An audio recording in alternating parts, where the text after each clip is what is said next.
So the point I just wanted to make is that I'm so much more focused on means, personally, more focused on means than ends, because my whole problem with this whole common good capitalism idea is that I think it requires a lot of faith in people's foresight and ability to predict the future. Because if you say we want to do things that are going to promote the common good, you have to, first of all, know what the common good is. Someone has to decide that. That has to be a decision someone makes.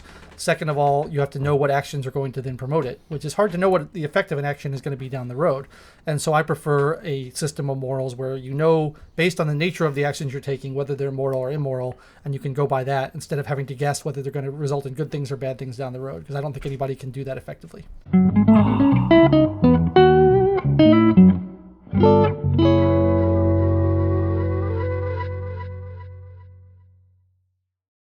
No, I think that's a good point, and it kind of crystallizes the argument, right? Like, this is means versus ends. Yeah. And actually, I think that is usually the disagreement. And libertarians often say, well, be careful there with your means because they might have unintended ends, and you're not wise enough to know, what's going to happen 20 years down the road. I think that's always a fair argument. But, I also think it's fair to be concerned about ends, especially when, the present, there are serious problems we have to address. And so I think in a democracy, we shouldn't adhere to a black and white view of what this is. We should try to balance both and try to come to an understanding. So like with tech, I think ultimately there will be regulation of big tech in some way. And our goal here should be to be, least intrusive on the ideas of property rights, while at the same time promoting the ends we want, which is free speech and free expression. So let me ask you this. I'm just curious. How are you? What? Sorry, I was going to say I keep bringing it back to tech. So no, that's fine. Don't worry about it. So sorry. I just want to ask, what is the mechanism that you're using to determine what the ends are? How are you deciding what the ends are? Is it a democratic process where it's kind of consensus among everybody? Is it your personal philosophy? Where is that coming from? I think it's more a democratic process. So. Look, it's as a political person, an activist or whatever, my goal is always to convince people to agree with me about what good ends are. Yeah. So that's the third time I've done that. That's okay. Polling actually matters in something like this. Like I'll go back to the issue of abortion. Mm-hmm. The pro-life movement has convinced the majority of Americans, vast majority, that late-term abortion is wrong. That's an end they'll be able to achieve if Roe is overturned. Yeah. In most states. And, the preferred end, I think most pro-lifers have is an end to all abortion. Well, that's going to be a little harder. You look at the poll. So, that's where in a democracy we make these arguments in the public square and hopefully start to bring people to our side. That's why I see the public square is so important. Sure, right? Definitely. But ultimately it is kind of an assertion, and you look at Obamacare, for example. Yeah. The Democrats overreached with it. They went to do healthcare reform. They went too far. The Republicans won 60 seats in the House in 2010. I feel like that's the system correcting itself. Now, unfortunately, the Republicans didn't have the cojones to get rid of Obamacare, partially because it became more popular over time. Yeah. But, I believe in the system, in a democratic system, kind of adjusting and correcting for its mistakes. What about a situation where the majority of people disagree with you on what the right road to go down? Like, say, for example, that most people in America were in favor of late-term abortion. Wouldn't your philosophy then say it's okay for them to use the state to push that onto you, even though you disagree with it? Well, they're going to. Yeah. So gay marriage would be a good example. Sure. I'm a Catholic. I don't believe in gay marriage. It is the law of the land or whatever. The courts ultimately kind of made that happen. But now it's extremely popular. So, if 70%? Yeah. I just saw today. Yeah. So if I were to introduce legislation, I'm not going to go anywhere with that. It's my responsibility to win that argument in the public square, and frankly, we lost. So, I ultimately, it seems like you're arguing that that's the right thing for them to do because they won the public square argument and they have a consensus or a majority on their side. Then it's right for them to use the state to push that. Well, I think the end is wrong, but I think that they're going to do that. They are going to, but the question is whether they should or not. I think that that's kind of a philosophical argument that kind of puts. This is a little mean, but I think it puts the libertarians in where they are in the quadrant, where no one is there with them, and it's because ultimately, I don't think that's how people see it. I think they see most people do prioritize ends. And so, they want you to achieve them. And, so ultimately, like, I don't think it's right, but I'm not mad about the means. Well, actually I am. The means I didn't like is that the courts did it, and they, Obergefell was poorly decided, in my opinion. They found a right to gay marriage, where I think the proper constitutional thing would have been to recognize that states had the right to determine that, and then Massachusetts would have to recognize Iowa's marriages and that sort of thing. I think that was ultimately where I thought it was going. Yeah. And then Obergefell, Kennedy just went Leroy Jenkins and decided, no, actually, this is what they meant. And I think that's crazy. So, but ultimately, yeah, I mean, that's an issue where I've lost. If I want to invest, if I believe this is the most important issue of the day, I'll invest the time and resources in the public square and try to win. But I think conservatives haven't really done that. They don't think that anymore. So. The one big danger I see, too, in conservatives grabbing the wheels of power, because it's there, it's available, it's almost all we have, to your argument, it's all they have, is the state, if we actually want to get to a society where there's governance, not government, meaning our own virtue and other institutions that help form those virtues govern our decisions, the state erodes those institutions. The state competes with the family. We saw that when it, like, hey, we're going to step in and provide this service, and it ends up breaking up the family. We're going to provide education, and the damages that's done.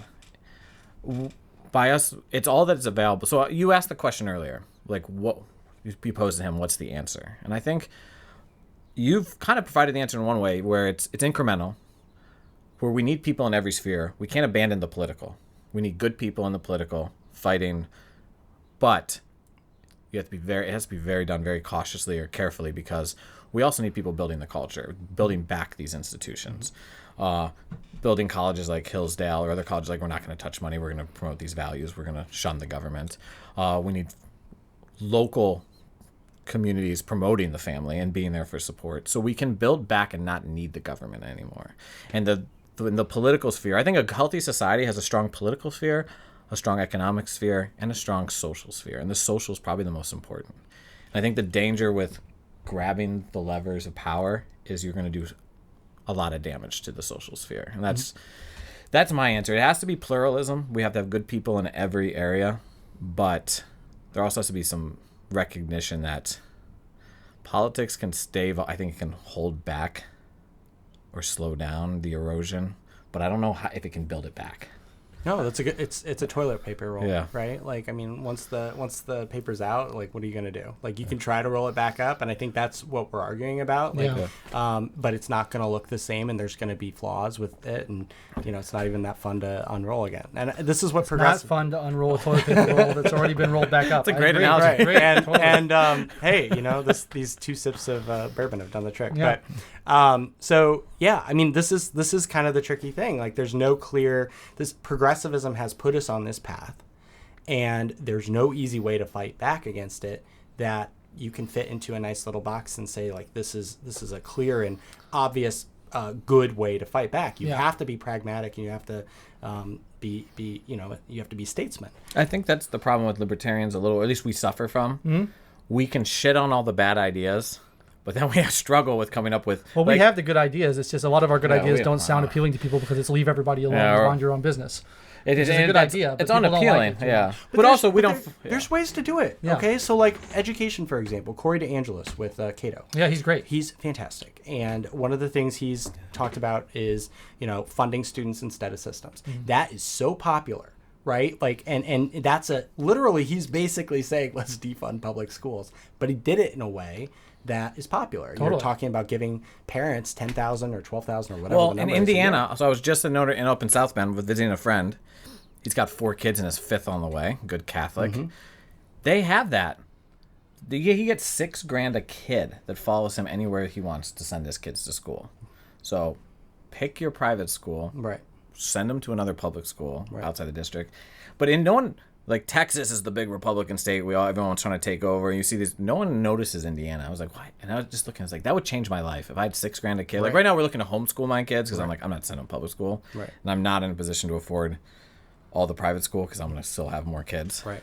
But I was like, man, if I had $6,000 a kid, like, Right. instead of paying for the public school I'm never going to use, send him to the private school of my choosing. Like, I don't understand. Yeah. That shows where if right now is the time to take on the teachers unions. For sure. After Like, COVID and after all this. like, Yeah, the teachers unions are in a very vulnerable position right now. and I don't know why we're not championing it more. Yeah. There's a big fight in Loudoun County over. Oh, yeah. The woke, or what do you call it? The Critical race theory. curriculums are nuts, and you look at the teachers, and like the teachers are all out communists now. Yeah. Like it's actually insane. Well, they're Yeah, saying, well, it's we're crazy. here to radicalize the kids now. They're just admitting it, like, oh, it's Yeah. political. I'm like, what? Yeah. Yeah, it's just really upsetting the more you see of it. It's like, why would anybody send their Yeah. kids to that situation? To your point, like Josh Hawley's, which I'm against, is this $12,000. But the idea is like it's better if someone stays home in the family, and traditionally that is the female. My wife stays home. They're just better. My wife is better at nurturing my children than me. She has more patience. That is better. But if the society doesn't value, like, we need to get a society that values that. Like, I value my children more than my plasma TV, my Mercedes Benz, and my beach house. Well, society does though.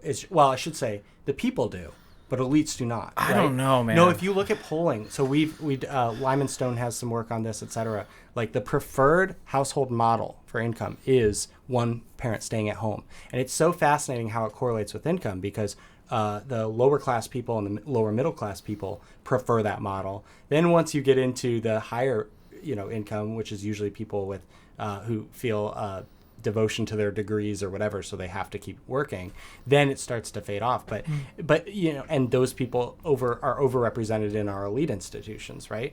But no, I think that's the type of thing that is valued. And how do you give political representation to that? Well, I think this is where I'm with you on your whole virtue thing. Is I do think you have a virtue problem, and I think that needs to be encouraged, and it has to be done through the culture. Where I disagree is I don't think politics is an effective means of instilling virtue in people.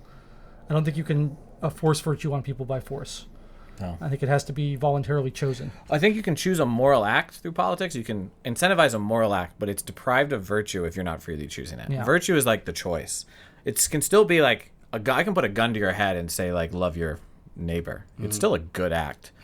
But if the gun's to your head, it's not virtuous. And I think philosophically, like, again, that's getting outside of politics. I don't know if I agree. Really? Well, I mean, I think look, God is ultimately going to decide whether your motives were pure or whatever. But I think a big part of like teaching your kids is the threat of consequence, right? So like your conscience formation isn't because you know it's the right thing to do initially. It's because you know bad things will happen to you if you do the wrong thing. And then it develops. Yeah, because we have small kids now. So my point is, with society, when society has adopted some terrible thing, I don't know what. That's kind of a bleak view of morality, isn't it? Though it's like we're just rats avoiding an electric shock, and that's why we're moral. I think there's some truth to it. There's a little truth. So we both have kids somewhere the same age. They're very small. So right now, everything we teach them has consequences tied to it. Like, I'm teaching my 4-year-old to, like, look an adult in the eye, say thank you, do certain things, and there's immediate repercussions if there's infringement. And that's how I'm training him. But at a certain age, somewhere between 8 and 12, I have to transition him to, it's not you fear consequences. You're choosing it. You have to recognize that it's the higher good and freely choose. Oh, the church gets this right. Yeah. What is it? 7 is the age of reason. Yeah, you have reason. No, at a certain point, your conscience develops. But I don't know if treating adults through policy like a 4-year-old is. So if society has adopted universally something that is objectively bad as good, then how do you change their conscience? Big problem there is the representatives are coming out of society. And so you're sending people to office that are from that society. So I think there's a wrong assumption to assume It's the interesting electeds. that you had to take this position. I wouldn't have predicted this because I feel like this is an argument people like Sam Harris make, radical atheists make, where we're just responding to stimuli. And that's where all of our stuff comes from. And so the reason that we're good is that we don't want to be punished, which is very much a materialist viewpoint rather than a metaphysical viewpoint. Yeah. So it's interesting. I don't think that good people, like every good person, is only thinking. I'm not saying that. But I think for a lot of people that is the case early on, certainly. And then, like, let's take porn, for example. Sure. Okay, like everyone pretty much can objectively say porn is bad, but not everyone. I know people who argue there's nothing wrong with it. I'm like, Yeah, I'm with you. Porn is bad. But society tolerates it, and it's everywhere. Anyone can access it. Kids can access it, and if the government were to, let's say, mandate that there had to be age verification, so kids under the age of 18 couldn't access it. That's teaching kids not to do porn. Mm-hmm. Right? Like, the reality of it is, and I can speak to this as a male, and I'm sure you guys can too, you adopt the habit of pornography as a teenager, and then it's a habit and all this. So, I'm that maybe that's a bad example, but like, I do think, I don't know, I just think that sometimes there is a role for the state to play in being a teacher. Another example, the patriotism thing, right? So I would say our generation, and certainly the generation under us, no patriotism whatsoever anymore. Like, it's gone. Like, and there's no sense of nationalistic pride, whatever. Some would say that's a really good thing. I would not. But, that comes in part from the state doing the Pledge of Allegiance at school, learning things about your history that are good.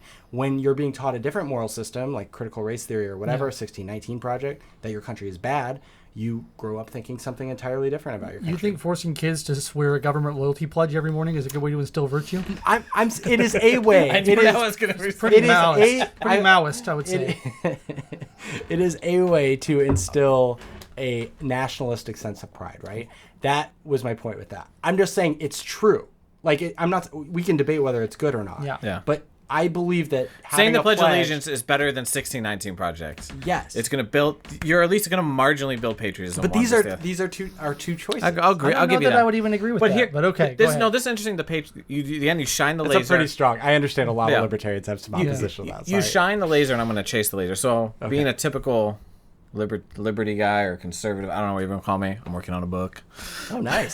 Send me some chapters. Yeah. Well, this chapter is done, so I should send it to you to edit on what makes a patriot. And I definitely go with the Burkean side of things, where it's like when you look, and I'm going off popular media, so I didn't grow up during World War II, obviously, but when you watch those movies, like, why? But I enlisted in the Navy after college. Like, I wanted to serve, and my time was cut short. I won't go into due to an eye disease, but why did I go? And why did people in World War II go to fight? It wasn't like, oh, America, just the nation. It was my neighbors are going, my kids, my church. It's my hometown of little middle of nowhere Nebraska or whatever. That's why I'm fighting. Mm-hmm. And I think when we lose when families erode, when other institutions, like the people don't go to church anymore, or churches or other things, you have no connection to your community around you, and that erodes patriotism. And I think that's a great example, because I think there's a real important moral difference between people who went to war for those reasons and people who went to war in Vietnam because they were drafted and they didn't want to be a draft dodger and go to jail. There's actually higher percentage draftees in World War II than Vietnam. Oh, interesting. Random fact. All right. Well, my point stands. Yeah, point stands. Yeah. I think those are two morally different acts. Going because you're afraid of going to prison if you don't go, and going because you want to support your family and your community and your friends. A volunteer army definitely fights better than a conscripted army. It's not just responding to stimuli or just avoiding punishment. It's doing something that you believe is the right thing to do. And that's what we want to build back. I agree with we've lost patriotism 100% with you. And I'm like, why have we lost? Like, why did Colin Kaepernick kneel? Like, so my argument would be that the institutions have instilled anti-patriotism. Yeah. Or he never had. It's not the absence thereof. It is. I think there's a lot of truth to that. Counter form of indoctrination. Next time we'll push it the other way, I know about. And so this is kind of what Sohrab Ahmari gets at, and what a lot of people get at, is that there is no. This is what he said. There's no neutral David Frenchian third way about this. You can't not pick a side. Like, the left, they believe what they believe. They are woke. It is a very authoritarian ideology. How do you counter that? And I think this is my issue with that. I don't think that neutrality can counter it. I think you actually have to have a counter. Oh, I agree with you. I don't think we should be neutral. I think we should counter bad ideas with good ideas. Okay. Absolutely. So maybe, and then we just have a debate on what the good ideas are. Yeah. Or how you spread those good ideas, right. I guess. And I think it is plurality. Like, I'm Rod Dreher, the Benedict option. That if I had to pick an ideology, I think it's, unfortunately, I want to retreat and just build back. Like, I'm going to put good kids in the world. I'm going to invest in a school. I want to build a community through my church. But if everyone did that, if you left your sphere of the politics, we would be worse off in a way. Or if other good people, if Matt Kibbe, who's this podcast is produced through his generosity, like if he stopped doing what he's doing, we'd be worse off. Like there has to be good people in every sphere. Yeah. But I think it really there has to be some kind of commitment to this. I never liked the if everyone did it argument, because that's true for anything. Like, say, if everyone was a garbage man, there'd be nobody growing food. But that doesn't mean we don't need garbage men, you know? Yeah. Yeah. So we need people. There has to be a plurality. There has to be shared virtue. It's just how to achieve that.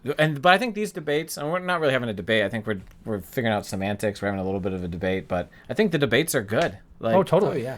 they're needed. The energy in them is great. I prefer the long form stuff. Like I watched you on Ingram last night. It was cool, but it's like they only give you 4 minutes. Like, why don't you keep them on for 30 minutes? I love the podcast revolution so much because like, I used to go on cable TV occasionally and radio shows and stuff, and it's you got like 30 seconds to get your point out, and it's like you can't convince anybody of anything in 30 seconds. You got to like spend an hour talking to them to think of things. Right. No, there's a reason that, and Twitter is the same way as cable TV. Yeah. Right? Like, I'm going to return us to the big tech thing again. I love it. That's fine. But you mentioned Laura Ingraham. So, no, I am attacking friends of mine with that segment last night, right? And, they're my friends. If I had 30 minutes, I would be able to kind of make a long argument about how I respect them, how I understand where they're coming from. I'm not calling them hacks or shills, but there's still some influence problems here, and here's why that's a problem. Sure. But I have 3 minutes, so what am I going to do? Like, and you go for what the top line argument. My sister-in-law used to work for Ken Buck too. You gave him a little shout Oh, out. really? Yeah. She used to be his scheduler. He's great actually. I find him to be really interesting. He's one of my favorite. And he actually was he a state rep? I think he was, yeah. And he had some libertarian things. He does. He originally was more. If we're gonna draw lines, and I think Ken Buck's. I've met him once or twice. Just go to my sister-in-law's office and give me the tour of the Capitol kind of stuff. Seems like great guy. Started more libertarian. The Trump movement shifted him a little bit. He kind of bought into the swamp thing, which is whatever. It's fine. I mean, but yeah, I think overall he's one of the better reps in DC for sure. Yeah. And he's bold, and he's willing to put himself out there and not just be a backbencher and try to lead on some of these really difficult issues. Which is this is the type of person you want in that position, not somebody who's not thinking it through. Yeah. So. Yeah, but to your point, though, actually, you should move out to where I live, out in Frederick County, Virginia, Winchester. We have a good parish, but our priests... Is that 2 hours from here? About 2 hours. Hour and a half. But home prices are probably like... Oh, you love it. Normal. I won't tell you what my mortgage is. It'll make you upset. But our parish priest, Father Lundberg, probably one of mine, he used to be one of the producers for Raymond Arroyo back in the day, and he knows Laura very well. So he saw me. When Raymond goes on the show, he's usually like in the background. That's cool. To hang out. That's cool. Yeah. Well, Raymond fills in for her sometimes. Yeah. No, he's on Fox quite a bit too. Yeah. Was Laura nice to you? Did she treat you well? Yeah. No, it was fun. That's good. It's kind Can I of have a little more. Yes, please. You know how it is, but you just kind of go in and talk to him briefly before, and then do the segment, and then you're done. Yeah, totally. But no, look, I think it's. I'm just this big tech debate is very important. Like it is important. I feel honestly in my heart and soul, and people call me a conspiracy theorist, but I don't think so, that Trump lost over big tech censorship. And it was 43,000 total votes when you look at the 3 states, between Google's algorithm stuff, which nobody talks about, and Facebook removing ads and various stuff. Like, it's just hard for me not to see it that way. And so I just see it as existential. Like, I see it as much bigger than just a policy question. These platforms just are so important in our daily lives now. So that's kind of why I'm passionate about it. And so what do you exactly want to be done with these platforms? Okay, so my ideal is to I'll just get into the weeds a little bit. Yeah, no problem. Let you go. So with Section 230, I'd like to reform it. I'd like to make it where the sites that knowingly traffic in illegal content, so like the really nasty porn sites, revenge porn sites, some of these sites that like kind of exploit you, like they or where they'll get bad information about you, publish it, and then pay you. You have to pay them to usually take it down. they're the same person. Right. It's like they publish it, then you're reaching out to someone who pseudo owns it. Right. That's terrible. Like those types of sites should be allowed to be sued. So that's number one, is taking away the immunity from the sites that absolutely do not deserve it. Okay. And then the second thing is trying to create a First Amendment standard for the largest platforms. So I have no, people talk about this and it's a good argument. I have no interest in, taking away 230 protections for a random website or the comments section at a website, because that's not the public square. That is a community, and I'm with you on that. But the market dominant public squares, Facebook is how you reach voters in this country. Like anyone you talk to at any political organization will tell you that. Google is 92% of search. Twitter has a outsized role in how news narratives are determined in this country. Like all these things, I think that when you remove people from it or censor them or whatever in a biased manner, you're really affecting who can participate in democracy and who can't. And I do kind of see it as akin to like a civil rights violation.